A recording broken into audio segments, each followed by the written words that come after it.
పరమేశ్వరుడు, ఆ లోకనాథుడు, ఆ జగన్నాథుడు అందరినీ స్మరించినట్టే. అందుకనే ఇక్కడ మన నామాల్లో చూసుకున్నాము.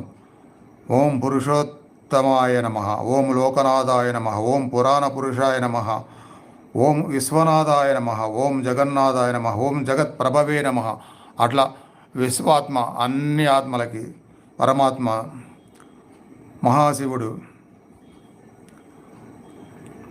పురుషోత్తముడు, మహావిష్ణువు, ఇలా అందరి యొక్క ఆత్మలు దత్తాత్రేయే.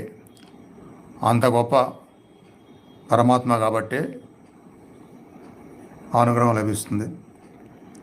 భవబంధ విమోచనాయ నమః, భవబంధాలను లేకుండా చేసేవాడు. లేకుండా అన్నప్పుడు అక్కడ మీరు భయపడాల్సిన పని లేదు. అందరు బంధువులు, అందరు స్నేహితులు అందరూ మనతోనే ఉంటారు.